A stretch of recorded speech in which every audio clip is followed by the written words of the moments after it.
You know what I'll say? Yes. If we don't get what we want, one way or the other, whether it's through you, through a military, through anything you want to call, I will shut down the government. Okay, absolutely. fair enough. And I am. In One Piece, we cheer for the outsiders. The pirates fighting for justice or freedom or just the little guy. And that's why we love Luffy and the Straw Hats. They don't just challenge the system, they fight to entirely dismantle oppressive power structures that hold people back. What about this revolution in America led by Donald Trump? While he claims to fight for the people, his tactics don't really look like the liberators from the One Piece world. To me, his rise to power looks more like the manipulators, profiteers, or power-hungry opportunists of One Piece. And before we go any further, let me be clear. This video is not about defending the Democrats. Like I said in the last video, they're like the Marines, clinging to the status quo and protecting the system they keep lying and saying that they're gonna fix. But that doesn't excuse Trump, because his so-called revolution, it's a different kind of chaos entirely. I apologize for this video if you just voted for Trump and you think he's there to help you. But unrelated, I have a bridge to sell you, so reach out. Legal fees. If you had retired from politics, would all these If cases... I were out, I think, although they hate me so much, I think if I got out there still, let's pursue this guy. We can't stand this guy. The first character Trump always makes me think about is Buggy the Clown. And not just because they both like to paint their face. But Buggy is a One Piece icon. Chaotic, hilarious, and yet he always still somehow ends up on top. But I mean, let's be honest. Buggy's success isn't because he's strong or because he's noble. It's because, intentionally or not, he's a master of manipulating public perception. Buggy rallies his own crew with theatrics and spins every loss into a win, convincing everyone he's a legend. And that sounds familiar. Trump has used this exact same playbook to rise to power. Little known fact that Trump is a huge One Piece fan. Trump's ability to dominate the media and turn chaos into opportunity mirrors Buggy's strategies. Whether it was reality TV, on Twitter, or at his MAGA rally, Trump knows how to keep the spotlight on himself. Because like Buggy, Trump thrives in the chaos. And that's because chaos blurs the lines between perception and reality. But here's the thing. While Buggy's antics are funny in One Piece, Trump's self-serving chaos isn't a joke. It's real life. Buggy fights for clout, not justice. And Trump's revolution follows the same script. I hate to break it to you, but he's not interested in liberating anyone. He's not interested in reworking the system so that it works for everyone. He's not even interested in everyone. He's only interested in himself and maintaining his status as the center clown in the world's circus. She's shocked that I picked her. No. She's like in a state of shock. I'm not thinking, Mr. That's President. okay. I know you're not thinking. You never do. I'm sorry?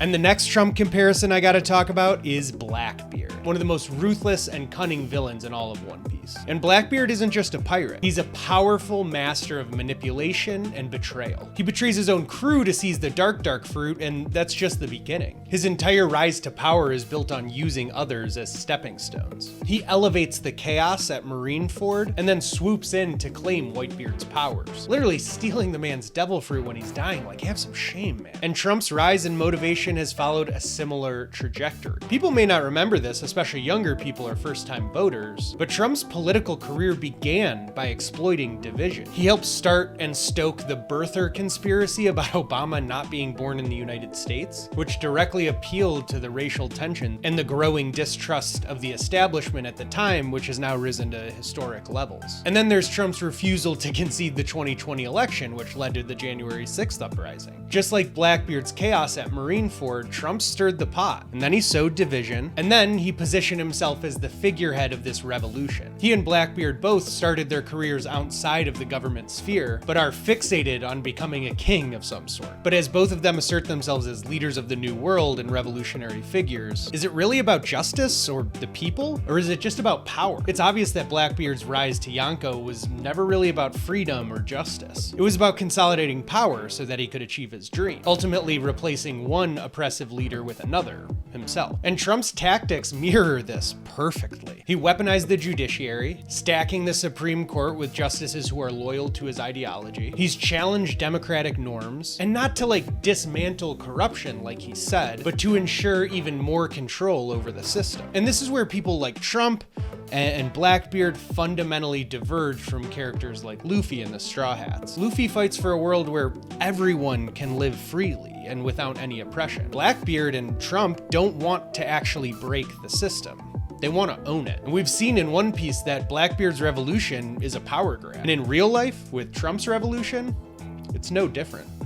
Well, that's because he'd rather have a puppet as president of the United States. No puppet. And it's pretty clear. You're the puppet. It's pretty clear you won't admit No, you're that the the puppet. Russians have engaged. And lastly, I want to shift gears and talk about Doflamingo. If Blackbeard is the symbol of manipulation and chaos, then Doflamingo represents something even more insidious. Elitism mixed with ambition. Both literally and figuratively, we've seen Doflamingo as the ultimate puppet master. He presents himself as a savior to the people of Dressrosa and promises stability and prosperity. But behind the scenes, he's pulling the strings, controlling narratives and consolidating his own power. And Trump's rise has been full of Doflamingo-esque tactics. Like Doflamingo, Trump claims to champion the forgotten masses while crafting policies and deals that only benefit himself and his allies. Like, take his 2017 tax bill. Trump sold it nationally as a win for the working class, but the only real beneficiaries were the ultra-wealthy and corporations. And just like Doflamingo uses his puppets and his strings to keep Dressrosa under control, Trump has weaponized media narratives, social platforms, and even his political allies to maintain his grip on power. And here's the thing, Doflamingo doesn't just maintain the system, he bends it to his advantage. He was the hidden kingpin of Dressrosa, pulling the strings of power while keeping people distracted with his lies. And I think that Trump's political strategy works kind of the same way. He positions himself as the outsider, but his policies actually reinforce a system where the elites stay on top. And these are two people who know how to work the system from the inside out, because they're a part of that system. Doflamingo was born as a celestial dragon, and Trump's social circle has always been the people that he claims he now wants to fight against. And that gave Trump a lot of strength and power and authenticity in this system. Like, Trump won with his revolution in the 2016 primary when he was debating Hillary Clinton, and he said he knew that the tax system was corrupt because he used it to his advantage. And she could have done this years ago, by the way. She was a United States senator. She complains that Donald Trump took advantage of the tax code. Well, why didn't she change it? Why didn't you change it when you were a senator? It was wild watching somebody up on the debate stage next to the biggest institutionalist we've ever seen be truly and devastatingly honest with the American public and say, yeah, I know the system's corrupt, you know the system's corrupt, and I know it. You know how? Because I use it to my advantage. It was mind-blowing, and it's why he's done so well. But in reality, Trump's revolution isn't about liberation. It's about ensuring his control of the narrative and his place at the top. Didn't kill himself. Hey, drain the swamp, Trump. Gays for Trump. What's your favorite thing about Trump? Honestly, I think it's because he's racist.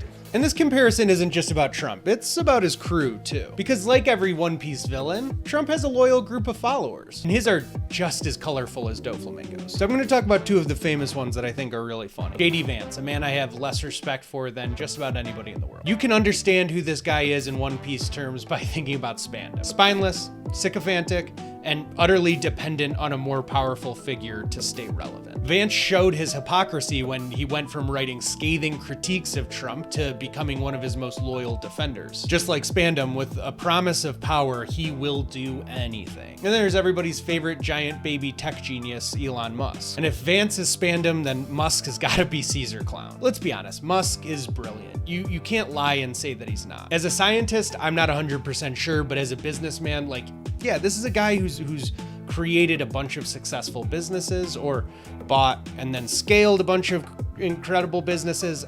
Apples to oranges, the guy is wildly successful. But let's face it, his chaotic experiments and his self-serving behavior feels a lot more like punk hazard than it does progress, especially after Grimes divorced him. Like, that fundamentally broke something in him.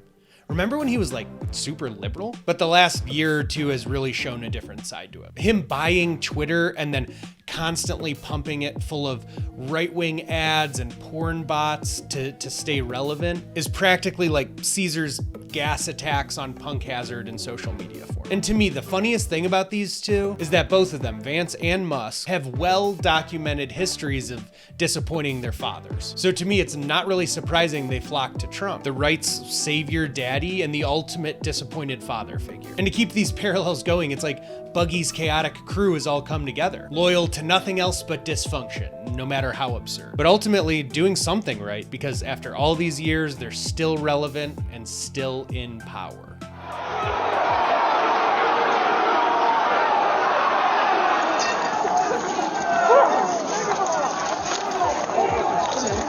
So I just gave you a bunch of comparisons that I think are really funny, but what does One Piece actually teach us about Trump? To me, it shows us that not all revolutions are created equal. You are absolutely lying if you say that what we're living through in America isn't a revolution, and that Trump isn't the powerful, preeminent figure that's leading us into this new world. But just because it's a revolution doesn't mean that it's like the same as what Luffy's doing in the One Piece world. Luffy fights for freedom and equity. And yeah, that's a different equity than what we have in the United States. It's not like the HR politically correct equity necessarily. It's a freedom of being and a freedom of choice. But Trump's revolution? It's more like Buggy's, Blackbeard's, or Doflamingos. Chaotic, self-serving, and ultimately reinforcing the same oppressive system that they're revolting against. Trump's tactics, like media dominance, division, and manipulation, might look, feel, and sound like a revolution, and they are, but ultimately they're about consolidating power, not dismantling corruption. In One Piece, we root for Luffy because his fight isn't about himself. It's about justice